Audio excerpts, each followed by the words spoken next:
Olá, gente querida do coração verde e amarelo, sou Cleiton Basso em mais um Jornal Foco do Brasil, compromisso com a verdade. E queremos saber de qual lugar maravilhoso do nosso Brasil ou do mundo você nos assiste. Comente aí, nos conte, deixe sua opinião, participe do chat ao vivo, veja se o sino de notificações está ativado para receber nossas atualizações diárias. E vamos agora às notícias desta edição. O presidente Jair Bolsonaro participou, nesta sexta-feira, de uma cerimônia na sede da Academia de Força Aérea Brasileira, em Pirassununga, São Paulo. O vice-presidente Hamilton Mourão também acompanhou a cerimônia. Na cerimônia foi realizada a entrega de espadins a cadetes da AFA. Depois de Pirassununga, São Paulo, o presidente Jair Bolsonaro foi ao sul do Brasil, onde no Rio Grande do Sul teve compromissos na parte da tarde. Em Caxias do Sul, Bolsonaro conheceu a planta produtiva da UCS ou UCS Grafene, localizada na Universidade de Caxias do Sul. Trata-se da primeira e maior planta de produção de grafeno em escala industrial da América Latina. Depois da visita à planta, o presidente Bolsonaro participou de evento promovido pela Universidade de Caxias do Sul, a primeira Feira Brasileira do Grafeno, que vai até o dia 16 de julho. Após os eventos da tarde, o presidente Bolsonaro seguiu para Bento Gonçalves, onde tinha agenda em reunião-jantar com o setor empresarial e lideranças políticas nas dependências da Vinícola Miolo. Passando a noite em Bento Gonçalves, o sábado de Bolsonaro, contando com motociata em Porto Alegre. Na comitiva presidencial, algumas autoridades, incluindo os ministros da Secretaria-Geral da Presidência da República do Brasil, Onyx Lorenzoni, e o ministro Marcos Pontes, do Ministério de Ciência e Tecnologia, parceiro da Feira Brasileira de Grafeno de Caxias do Sul. Agora a gente tem uma realidade modificada. Eu não preciso falar muito aqui, as coisas estão vistas ali. Então basta passar para o lado de lá e dar uma olhada nessas empresas. Eu só quero ressaltar o que a gente tem aqui, né? Nós temos aqui uma universidade que produz conhecimento, que transforma esse conhecimento em produtos, né? E isso é o que a gente precisa no Brasil, transformar o conhecimento em nota fiscal, em empregos, né? E através, né, de trabalho de pesquisadores, professores, empresários trabalhando juntos, um trabalho do Paulo Alvim também, eu tenho muito prazer em olhar esse projeto. Nós temos no Ministério uma estratégia de materiais avançados, nós temos no Ministério toda uma aplicação, né, voltada, um setor inteiro voltado para essa área, não só no grafeno, mas nióbio, terras raras e outros materiais avançados. O Brasil, ele vai decolar, né, e a gente está na pista, na linguagem de piloto aqui, nós estamos na posição 3, pronto para decolagem. E nós vamos decolar e a gente vai voar muito alto nessas áreas no Brasil, nós vamos voar muito alto, né, em todas as áreas de tecnologia do Brasil. O investimento é pouco para o retorno de investimento, que é muito alto, para todos os setores do país. Então, presidente, pode ter certeza que esse Ministério de Ciência, Tecnologia e Inovações vai cumprir a promessa que nós fizemos lá atrás e, de certa forma, aqueles que falavam que a gente ia casar com grafeno ou qualquer coisa com nióbio lá, não, eu queria ver a cara deles agora. Okay? E eu só tenho, nesse momento, cumprimentar a todos da Universidade de Caxias do Sul pela coragem de se dedicar a essa causa. O que se apresenta no comércio para nós, para o mundo, talvez na próxima década, são trilhões de dólares em comércio com esse material. Realmente, creio eu, que podemos colaborar, porque há pouco tempo, esse ministério que ocupa o Marcos Pontes era rifado diante de partidos políticos. Até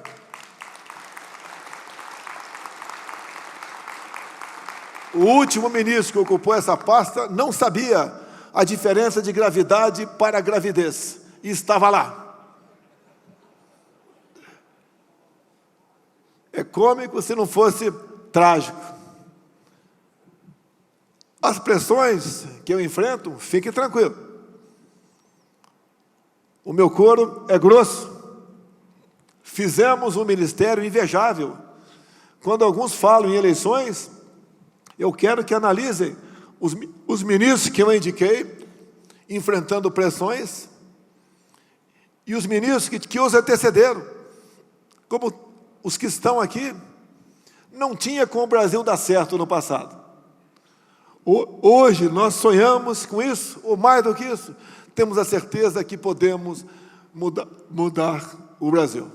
E o que eu mais prego, que eu mais quero, são eleições limpas, para que nós possamos, sim, garantir a vontade popular. Sei que existe mas muita gente melhor do que eu. Mas quis o destino, isso não é sorte, que fôssemos escolhidos. E eu quero deixar para o Brasil, lá na frente, um legado bem diferente, mas muito, muito melhor do que aquele que recebi em 2019. E mais ainda, um país verdadeiramente democrático, onde a liberdade seja o bem maior de todos nós. Gente, pelo jeito tem políticos ou autoridades por aí que estão querendo provocar, ou não estão nem aí para as Forças Armadas, ou não têm respeito mesmo. O senador petista Rogério Carvalho, por exemplo, declarou que vai entrar com uma ação na corte contra o ministro da Defesa, general Braga Neto, pela nota emitida em conjunto com os comandantes das Forças Armadas sobre as acusações feitas pelo senador Omar Aziz. O senador petista argumenta que, ao emitir a nota, Braga Neto teria cometido crime de responsabilidade.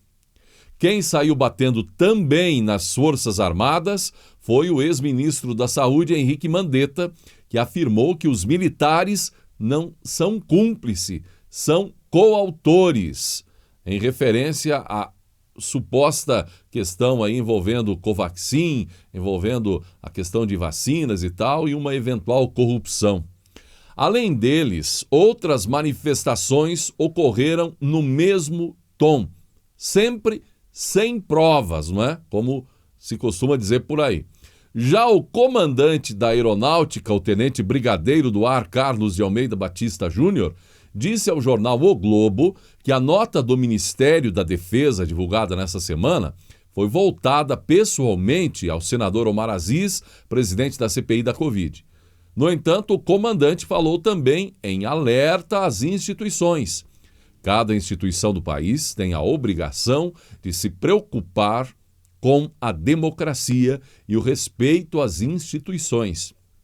E nós, instituição militar, não abriremos mão disso. Na entrevista, Batista Júnior afirmou que não somos lenientes com desvios e não temos qualquer intenção de proteger ninguém que está à margem da lei. Mas ele criticou a CPI.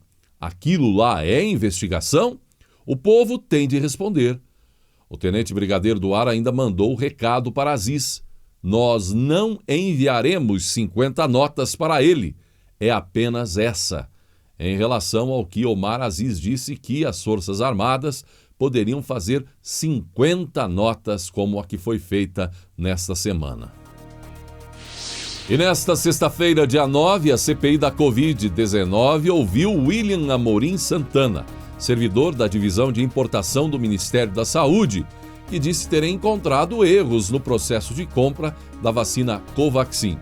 Ele é subordinado a Luiz Ricardo Miranda, chefe do departamento, que denunciou supostas irregularidades no processo de negociação da vacina indiana. No início de seu depoimento, William mostrou que, apesar das seguidas solicitações de alterações de erros encontrados nas faturas enviadas pela Precisa ao Ministério, a empresa deixou de corrigir erros como a forma de pagamento antecipada e a presença de uma empresa sem estar constando o nome desta em contrato original. O dia da CPI também repercutiu falas dos integrantes, entre elas do Renan, o relator Renan Calheiros, que chamou o alerta das Forças Armadas de quarteladas. Nós não podemos ter medo de arreganhos, de ameaças, de intimidações, de quarteladas. Nós vamos investigar, haja o que houver.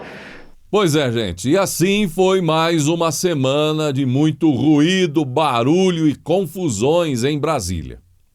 De toda forma, gente, uma verdade é inquestionável. Aliás, uma amiga perguntou para minha mãe por que ela estava assistindo tanto, gostava tanto de assistir ali as confusões estabelecidas agora nessas investigações em Brasília. E ela respondeu o seguinte: ora, você paga para ir ao circo para quê? Daí a vizinha, amiga, respondeu: para dar risada, uai, disse a amiga à minha mãe. Ao que minha mãe respondeu, a dona Inês respondeu: então, se nós pagamos para ir ao circo para dar risada, neste caso, nós pagamos o salário deles, do povo aí de Brasília. Então, pelo menos, vamos dar risada do que são capazes de fazer. Relatar isso para dizer o quê? Que em Brasília tem muita gente querendo trabalhar. Diga aí o ministro Tarcísio, né? Um exemplo com sua equipe trabalhando Brasil afora sem parar. Brasília também é uma das mais belas cidades do Brasil, o coração administrativo da nação. Tem muita gente disposta a trabalhar, a fazer acontecer. Mas também tem muita gente paga com o dinheiro público para não deixar os que querem trabalhar conseguirem fazer esse objetivo, trabalhar. Olha, e para não puxar para nenhum lado, é válido dizer, gente, que todos os agentes aí envolvidos nessas discussões, são pagos com o dinheiro público, com o nosso dinheiro. Sabe esse imposto que é discutido aí, que recai sobre o combustível, ou recai sobre tantas e tantas coisas, alimentos, medicamentos? Esse imposto paga o salário dessa gente. Todos aí, praticamente, recebem dos cofres públicos.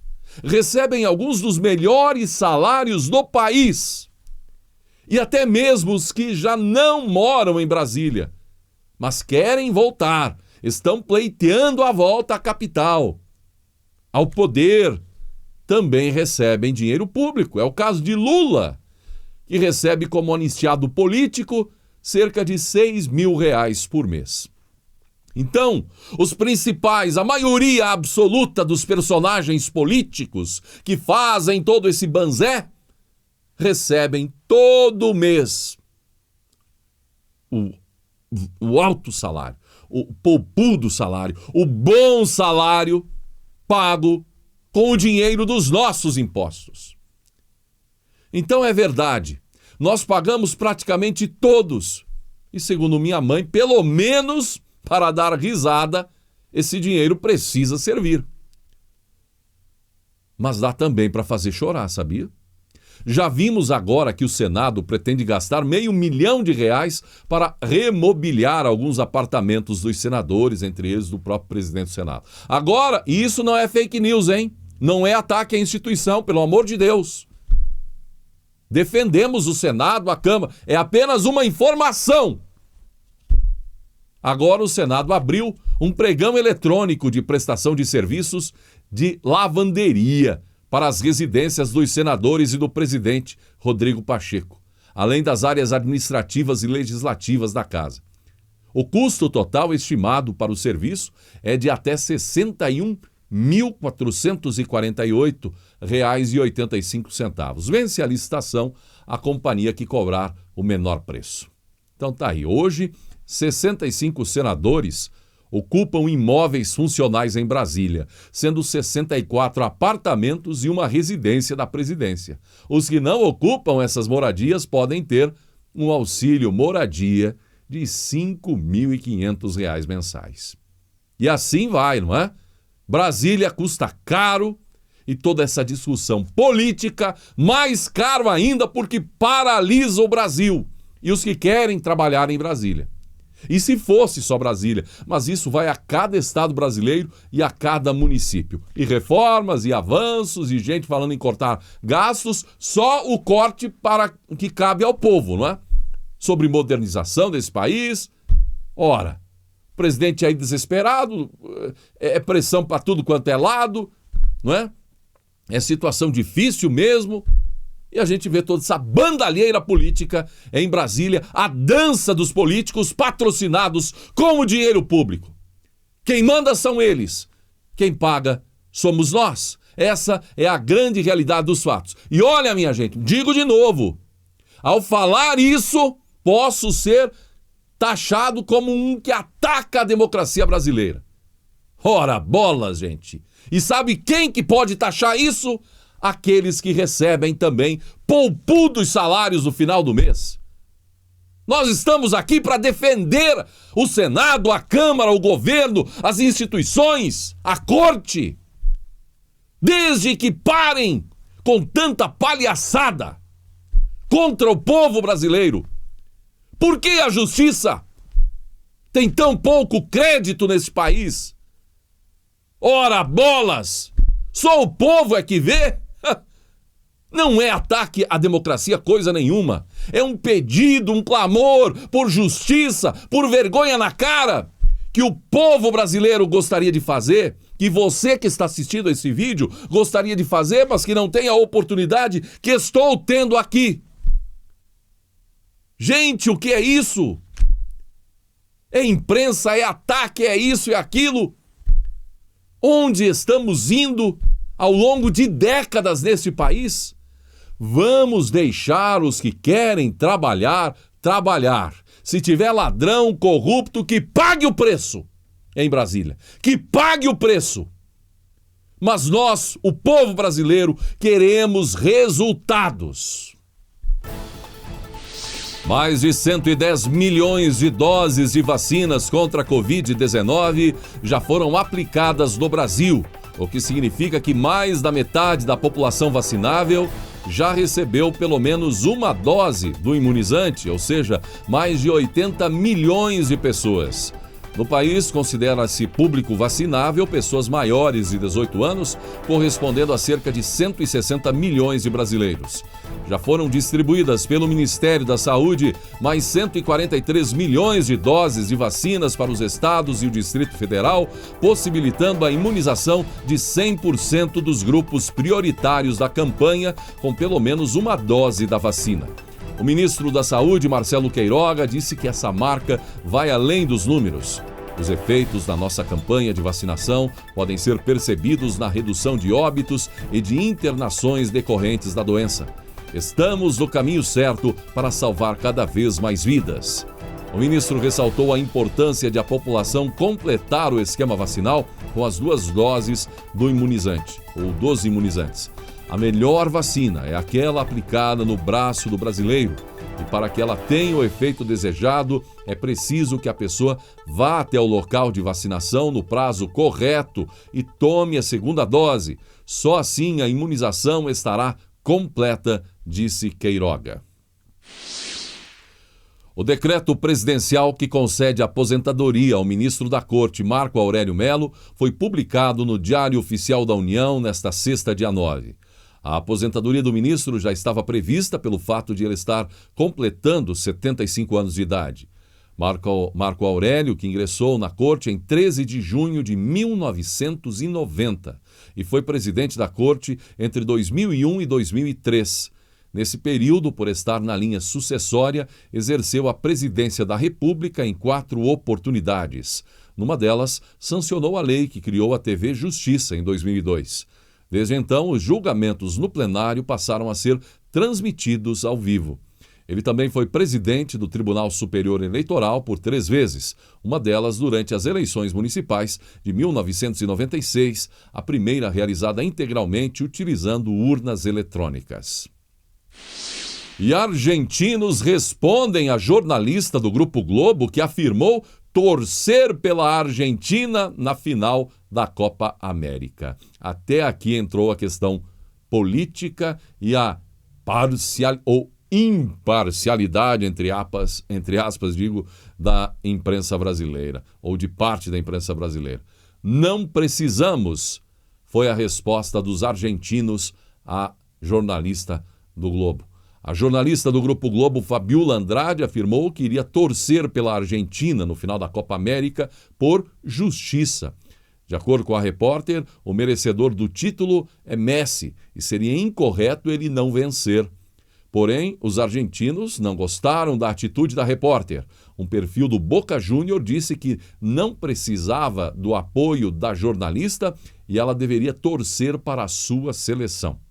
Neymar também usou as redes sociais para criticar os brasileiros que torceriam para a Argentina ser campeã do torneio neste sábado. O camisa 10 usou um palavrão para comentar a torcida pelos rivais. Se tem Brasil, eu sou Brasil. E quem é brasileiro e faz diferente? Ok, vou respeitar. Mas vai para uma letra C por ali. Só serve para quem está contra, escreveu Neymar. Brasil e Argentina decidem a Copa América neste sábado no Maracanã. Muita gente preocupada com a saúde do presidente Jair Bolsonaro. A voz aparentemente cansada, fisionomia de algum problema estomacal. O próprio presidente disse estar há 3 dias com soluço. Bem, isso não impediu dele fazer algumas declarações muito fortes em sua conversa com apoiadores na manhã desta sexta-feira. Só presta atenção, é sério que eu vou falar aqui. É mais, em vez de bater Tem céu, muita gente filmando, então tem repercussão. bate a foto aqui, ó. Tá? É mais fácil. Lá atrás, no passado, eu estou com Isso. 66 anos, Aqui, ó. sempre se buscava aí fraudar de uma forma ou outra as eleições. Isso, eu bati Tá? no No papel, botando mesário para contar, tá? Favorável a ele, anulando votos que ele interessava, porque é a luta do poder. Tá? Hoje em dia, mudou, é de cima para baixo. Né? A fraude está no TSE, para não ter dúvida. Tá? Isso foi feito em 2014. Em 2014 se mostrou a apuração minuto a minuto. Obviamente vocês não tiveram acesso. E minuto a minuto, no segundo turno do Aécio Neves, né? Começou a Aécio Neves lá em cima, a Dilma lá embaixo. E com o tempo, né, essas curvas foram se cruzando até que se estabilizaram na horizontal com a Dilma na frente. Agora, o minuto a minuto, por 271 vezes consecutivas, dá para imaginar, 271 minuto a minuto, tá? Dá 4 horas e pouco, minuto a minuto. Tá? Depois que as curvas se tocaram, tá?